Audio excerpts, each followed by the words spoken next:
Witches. So today I wanted to introduce you to a topic that kind of relates to deity work, and that is Draconic Magic, or dragon magic, right?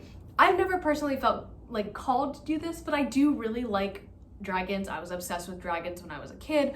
I literally went as Smaug, like from like The Hobbit, for Halloween when I was in kindergarten. My mom made me a dragon costume. Like, oh my gosh, it was awesome. If I find pictures, like if I have pictures, I'll post them somewhere, but yes, I looked really cool. So it's cool to see people who do practice this. I just don't personally. If you are a Draconic Witch or a witch that works with dragon spirits, I would actually really like to hear your opinion. When I was doing research for this, it was really hard to like nail down a specific source, so I pulled from a lot of different sources to try to give like an overview. As I was doing research for this episode, I got like really deep into this website that seemed really legit for the first like couple pages, and then I was like, oh, this is just someone trying to sell stuff. So definitely be careful, definitely do your research, read some books. There's a bunch, I think there's one by DJ Conway that I saw was good, but I don't know if she's a reputable author. I've heard misleading things.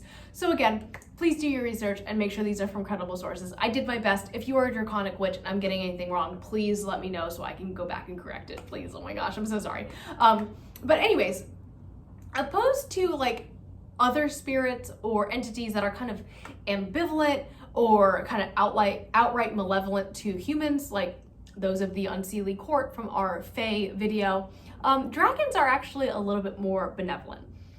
Dragon spirits exist on a different plane and are generally worked with like through meditation or prayer. So these spirits serve as guides to the witches who work with them.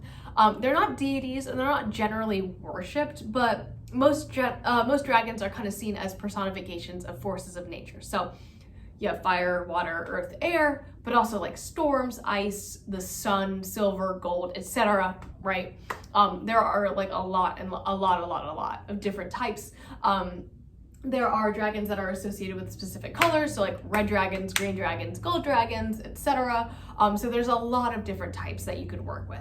Draconic witches actually work with dragons that correspond with the region that they're from. If you're kind of like a Western witch, if you're from like Western Europe or like the States, you may work with like more traditional dragons, like if you're thinking like Arthurian times, or something out of Middle Earth, right?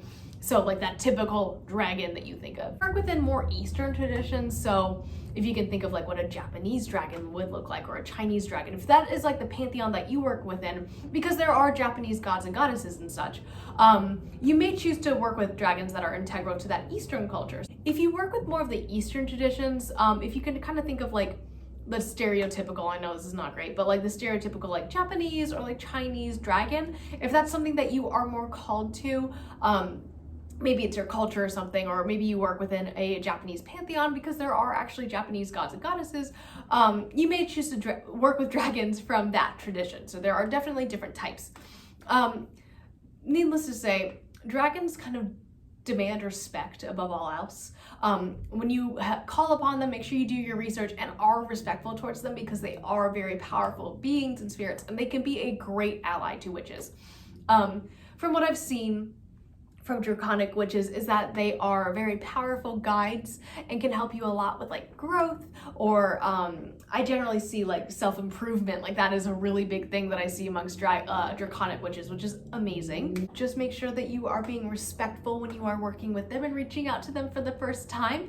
I know this is a little bit shorter, but again, I'm just scratching the surface on this. Please do some research if you are more interested in doing Draconic magic. But if you have a dragon spirit guide, I would love to hear more about it. If you are a Draconic Witch, I would love to hear even more about it. Please tell me all about your practice. I think it's actually really interesting.